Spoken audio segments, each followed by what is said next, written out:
D K Shivakumar ಅವರು ಮುಖ್ಯಮಂತ್ರಿಗಳಾಗಿ ಹತ್ರ ಒಂದು ತಿಂಗಳು ಆಗ್ತಾ ಬಂತು. ಈ ಒಂದು ತಿಂಗಳಲ್ಲಿ ನೂತನ ಸಚಿವ ಸಂಪುಟ ಅನ್ನುವಂಥದ್ದು ತಯಾರಾಗಲಿಕ್ಕಿದೆ.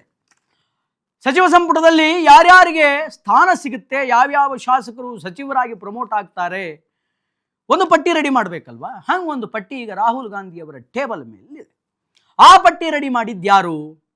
ಮಾಜಿ ಮುಖ್ಯಮಂತ್ರಿಗಳಾಗಿರುವಂತಹ ಸಿದ್ದರಾಮಯ್ಯ ಸಾಹೇಬ್ರ ಅಥವಾ ಹಾಲಿ ಮುಖ್ಯಮಂತ್ರಿಗಳಾಗಿರುವಂತಹ ನಮ್ಮ ಡಿ ಕೆ ಶಿವಕುಮಾರ್ ಅವರ?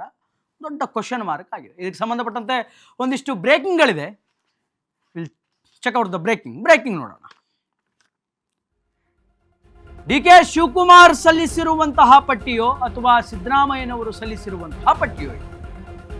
ಯಾರು ಕೊಟ್ಟಿದ್ದಾರೆ ಈ ಪಟ್ಟಿನ? ಹಾಲಿ ಸಿಎಂ ವರ್ಸಸ್ ಮಾಜಿ ಸಿಎಂ. ಯಾರ ಪಟ್ಟಿಗೆ ಮನ್ನಣೆ ಅನ್ನುವಂಥದ್ದು ಸಿಗುತ್ತೆ? ಇದೇ ವಾರ ಸಿಗಲಿದೆ ಸಂಪುಟದ ಕ್ಲಿಯರ್ ಪಿಕ್ಚರ್. ಈಗಾಗಲೇ ಡಿಕೆಶಿ ಸಂಪುಟ ಸೇರಿದ್ದಾರೆ 13 ಜನ ಸಚಿವರು ಅನ್ನುವಂತಹ ಮಾಹಿತಿಗಳು ಬಹಳ ಸ್ಪಷ್ಟವಾಗಿ ಕೇಳಿದೆ.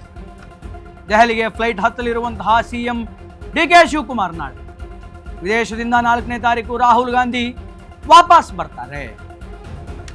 2 ದಿನಗಳಲ್ಲಿ ಸಚಿವ ಸಂಪುಟ ವಿಸ್ತರಣೆ ಬಹುತೇಕ ಫಿಕ್ಸ್ ಅನ್ನುವಂತಹ ವಿಚಾರಗಳು ಕೇಳಬರ್ತಾರೆ. ಈಗಾಗಲೇ ಸಂಪುಟ ವಿಸ್ತರಣೆಯ ಸುಳಿವನ್ನ ಸಿಎಂ ಡಿ ಕೆ ಶಿವಕುಮಾರ್ ಅವರು ನೀಡಿದ್ದಾರೆ. ರಾಹುಲ್ ಗಾಂಧಿ ಜೊತೆ ಚರ್ಚೆ ಮಾಡಲಿರುವಂತಹ ಉಭಯ ನಾಯಕರು ಮುಖ್ಯಮಂತ್ರಿ ಡಿ ಕೆ ಶಿವಕುಮಾರ್ ಮತ್ತು ಮಾಜಿ ಮುಖ್ಯಮಂತ್ರಿ ಸಿದ್ದರಾಮಯ್ಯ 20 ಸ್ಥಾನಗಳಿಗೆ 80ಕ್ಕೂ ಹೆಚ್ಚು ಜನ ಲಾಬಿಯನ್ನು ಮಾಡ್ತಾ ಇದ್ದಾರೆ, ಪ್ರಯತ್ನವನ್ನು ಪಡ್ತಾ ಇದ್ದಾರೆ. ಒಬ್ಬರಲ್ಲ ಇಬ್ಬರಲ್ಲ 80 ಜನ ಇರುವಂಥದ್ದು. ಬರೀ 20 ಸ್ಥಾನಗಳು, 20 ಸೀಟು, ಅದಕ್ಕೆ 80 ಜನ ಬಡದಾಡ್ತಾ ಇದ್ದಾರೆ. ಅದರಲ್ಲಿ ಒಂದು ಲೀಸ್ಟ್ ಈಗ ರಾಹುಲ್ ಗಾಂಧಿ ಅವರ ಟೇಬಲ್ ಮೇಲೆ ಹೋಗಿದೆ. ವಿದೇಶ ಪ್ರವಾಸಕ್ಕೂ ಹೋಗಿದ್ದಾರೆ ರಾಹುಲ್ ಗಾಂಧಿ. 4ನೇ ತಾರೀಕು ವಾಪಸ್ ಬರ್ತಾರೆ.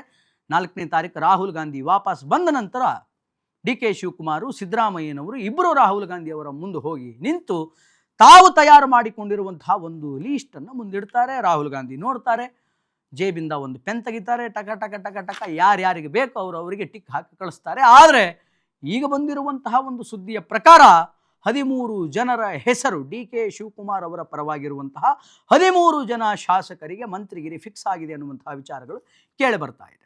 ಆದರೂ ಲೀಸ್ಟ್ ರೆಡಿ ಮಾಡ್ಕೊಂಡಿದ್ದಾರಲ್ಲ, ಅದನ್ನು ತಗೊಂಡು ಹೋಗಿ ಮುಂದಿಡಬೇಕು. ಮುಂದೆ ಇಟ್ಟ ಮೇಲೆ ಏನಾಗುತ್ತೆ ಅನ್ನುವಂಥದ್ದನ್ನು we have to wait and watch. But ಯಾರಿಗೆ ಮನ್ನಣೆ ಕೊಡ್ತಾರೆ ರಾಹುಲ್ ಗಾಂಧಿ ಅನ್ನುವಂಥದ್ದೇ ದೊಡ್ಡ ಪ್ರಮಾಣದ ಕ್ಯೂರಿಯಾಸಿಟಿ. ಇನ್ನು ಮಾಜಿ ಸಚಿವರೆಲ್ಲ ಪೈಪೋಟಿಯನ್ನು ನಡೆಸ್ತಾ ಇದ್ದಾರೆ. ಯಾರ್ಯಾರಿದ್ದಾರೆ ಅನ್ನುವಂಥದ್ದನ್ನ ನೋಡ್ಕೊಂಬರೋಣ. ಮಾಜಿ ಸಚಿವರೆಲ್ಲ ಸಚಿವ ಸ್ಥಾನಕ್ಕೆ ಪೋಟಿಯನ್ನು ನಡೆಸ್ತಾ ಇದ್ದಾರೆ.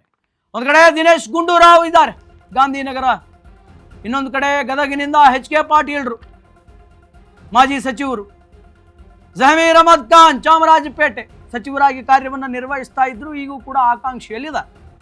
ಚಲುವನಾರಾಯಣ ಸ್ವಾಮಿ ನಾಗಮಂಗಲ ಸಚಿವ ಸ್ಥಾನಕ್ಕೆ ಪೈಪೋಟಿಯನ್ನು ಮಾಡ್ತಾ ಇದ್ದಾರೆ. ಮಧು ಬಂಗಾರಪ್ಪ ಸೊರಬ ಕ್ಷೇತ್ರದಿಂದ ಒನ್ಸ್ ಅಗೇನ್ ಮತ್ತೊಮ್ಮೆ ಸಚಿವ ಸ್ಥಾನಕ್ಕೆ ಪೈಪೋಟಿಯನ್ನು ಮಾಡ್ತಾ ಇದ್ದಾರೆ. ಕಲಘಟಗಿಯ ನಾಯಕರಾಗಿರುವ ಸಂತೋಷ್ ಲಾಡ್ ಹಿಂದೆ ಕೂಡ ಮಂತ್ರಿಗಳಾಗಿದ್ದರು, ಈಗಲೂ ಕೂಡ ಮಂತ್ರಿಗಿರಿ ಬೇಕು. ಕನಕಗಿರಿ ವಿಧಾನಸಭಾ ಕ್ಷೇತ್ರದ ಶಿವರಾಜ್ ತಂಗಡಿಗೆ ಮಂತ್ರಿಯಾಗಿದ್ದರು, ಈಗೂ ಕೂಡ ಮಂತ್ರಿ ಆಗ್ತಾರ ನೋಡಬೇಕು. RB ತಿಮ್ಮಾಪುರ್ ಮುಧೋಳದ ನಾಯಕ. HC ಮಹದೇವಪ್ಪ ಸಿದ್ದರಾಮಯ್ಯ ಬಣದ ಸಿದ್ದರಾಮಯ್ಯನವರ ಆತ್ಮೀಯ ನಾಯಕ. T ನರಸೀಪುರ ಏನಾಗ್ತಾರೆ ನೋಡಬೇಕು. ದಿನೇಶ್ ಗುಂಡೂರಾವ್, ಹೀಗೆ ಒಂದಿಷ್ಟು ಜನ ಕಳೆದ ಬಾರಿ ಸಚಿವ ಸ್ಥಾನವನ್ನು ನಿರ್ವಹಿಸಿದಂತಹ ವ್ಯಕ್ತಿಗಳು ಈ ಬಾರಿ ಮತ್ತೆ ಸಚಿವರಾಗ್ತಾರಾ ಅನ್ನುವಂತಹ ಒಂದಿಷ್ಟು ಪ್ರಶ್ನೆಗಳು ಕಾಡ್ತಾ ಇದೆ.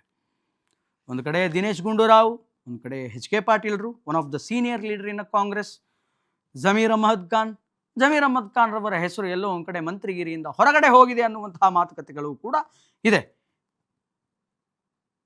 ಯಾಕೆ ಅಂತಂದರೆ ಕಳೆದ ಬಾರಿ ನಡೆದಂತಹ ದಾವಣಗೆರೆಯ ಚುನಾವಣೆಯಲ್ಲಿ ಆದಂತಹ ಘಟನೆ ಎಲ್ಲೋ ಒಂದು ಕಡೆ ಜಮೀರ್ ಅಹಮದ್ ಖಾನ್ ಅವರನ್ನು ಮಂತ್ರಿಗಿರಿಯಿಂದ ದೂರ ಮಾಡ್ತಾ ಅಥವಾ ಸಿದ್ದರಾಮಯ್ಯನವರ ಜೊತೆ ವೈಮನಸ್ಸಿಗೆ ಅದು ಕಾರಣ ಆಯಿತಾ ಅನ್ನುವಂಥದ್ದು ಗೊತ್ತಿಲ್ಲ.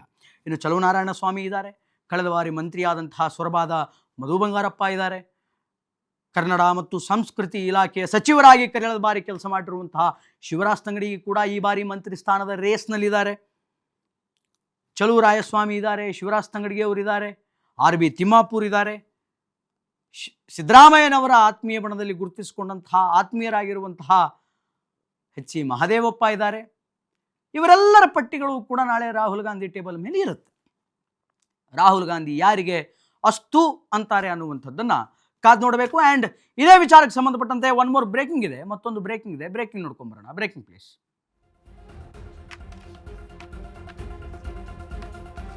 ಜುಲೈ ಮಧ್ಯಭಾಗದಲ್ಲಿ ವಿಧಾನಮಂಡಲ ಅಧಿವೇಶನ. ಜುಲೈ ಮಧ್ಯಭಾಗದಲ್ಲಿ ಲಿಮಿಟೆಡ್ ಸಂಪುಟದೊಂದಿಗೆ ಅಧಿವೇಶನವನ್ನ ಎದುರಿಸೋದು ಹೇಗೆ ಅನ್ನುವಂತಹ ಪ್ರಶ್ನೆ, ಅನುಮಾನ. ಹೀಗಾಗಿ 2ನೇ ಕಂತಿನ ಸಂಪುಟ ವಿಸ್ತರಣೆಗೆ ಡಿ ಕೆ ಶಿವಕುಮಾರ್ ಅವರು ಮಾಸ್ಟರ್ ಪ್ಲಾನ್ ಅನ್ನು ಹಾಕ್ತಾ ಇದ್ದಾರೆ. ಡಿ ಕೆ ಶಿವಕುಮಾರ್ ವಿವರಿಸಿದ ಮಾನದಂಡವೇ ಹೈಕಮಾಂಡ್ ನಿರ್ಣಯ ಆಗುತ್ತಾ ಗೊತ್ತಿಲ್ಲ. ಕಟ್ಟುನಿಟ್ಟಿನ ರೂಲ್ಸ್ ಅನ್ನ ಪಾಲಿಸುವವರಿಗೆ ಡಿ ಕೆ ಸಂಪುಟದಲ್ಲಿ ಈ ಬಾರಿ ಚಾನ್ಸ್ ಇದೆ. ಹೈಕಮಾಂಡಿನಿಂದ ಶಾಸಕರ ಪಟ್ಟಿಯೂ ಕೂಡ ಸಿದ್ಧವಾಗಿದೆ ಅನ್ನುವಂತಹ ವಿಚಾರಗಳು ಈಗ ಬೆಳಕಿಗೆ ಬರ್ತಾ ಇದೆ. ಜುಲೈ ಮಧ್ಯಭಾಗದಲ್ಲಿ ಸಚಿವ ಸಂಪುಟ ಅನ್ನುವಂಥದ್ದು ಆಗಬೇಕು. ಆದರೆ ಮಂಡಲ ಅಧಿವೇಶನವನ್ನು ಹೆಂಗೆ ಮಾಡ್ತಾರೆ? ಲಿಮಿಟೆಡ್ ಸಂಪುಟವನ್ನು ಇಟ್ಕೊಂಡು ಅಧಿವೇಶನವನ್ನು ಹೆಂಗೆ ಎದುರಿಸ್ತಾರೆ ಅನ್ನುವಂಥದ್ದು ಈಗ ಸದ್ಯದ ಮಟ್ಟಿಗೆ ಡಿ ಕೆ ಶಿವಕುಮಾರ್ ಅವರ ಮುಂದಿರುವಂತಹ one of the biggest challenge. ಹೀಗಾಗಿ 2ನೇ ಕಂತಿನ ಒಂದು ವಿಸ್ತರಣೆಗೆ, ಸಚಿವ ಸಂಪುಟದ ವಿಸ್ತರಣೆಗೆ ಡಿ ಕೆ ಶಿವಕುಮಾರ್ ಅವರು ಒಂದು ಪ್ಲ್ಯಾನನ್ನು ಮಾಡ್ಕೊಂಡಿದ್ದಾರೆ. ಡಿ ಕೆ ಶಿವಕುಮಾರ್ ವಿವರಿಸಿದ ಮಾನದಂಡವೇ ಹೈಕಮಾಂಡಿನ ಮಾನದಂಡ ಆಗಲಿಕ್ಕಿದೆ. What's the D K Shivakumar ಅವರ ಒಪಿನಿಯನ್ ಏನಿರುತ್ತೆ ಅದೇ ಹೈಕಮಾಂಡಿನ ಒಪಿನಿಯನ್ ಆಗುತ್ತೆ ಅನ್ನುವಂತಹ ಮಾತುಗಳು ಈಗ ಕೇಳಿ ಬರ್ತಾ ಇದೆ. ಯಾರ್ಯಾರು ಕಟ್ಟುನಿಟ್ಟಿನ ಪಕ್ಷದ ರೂಲ್ಸ್ ರೆಗ್ಯುಲೇಷನ್ಸ್ಗಳನ್ನು, ಸಿದ್ಧಾಂತವನ್ನು ಪ್ರತಿಪಾದನೆ ಮಾಡ್ತಾರೋ, ಅನುಸರಿಸ್ತಾರೋ, ಅನ್ವಯಿಸ್ತಾರೋ, ಫಾಲೋ ಮಾಡ್ತಾರೋ ಅವರಿಗೆ ಮಂತ್ರಿಗಿರಿ ಫಿಕ್ಸ್ ಅನ್ನುವಂತಹ ಮಾತುಗಳು ಕೂಡ ಕಾಂಗ್ರೆಸ್ಸಿನ ಹೊತ್ಸಿಲಲ್ಲಿ, ಕಾಂಗ್ರೆಸ್ಸಿನ ಅಂಗಳದಲ್ಲಿ ಈಗ ಬಹಳ ಸ್ಪಷ್ಟವಾಗಿ ಕೇಳಿ ಬರ್ತಾ ಇದೆ.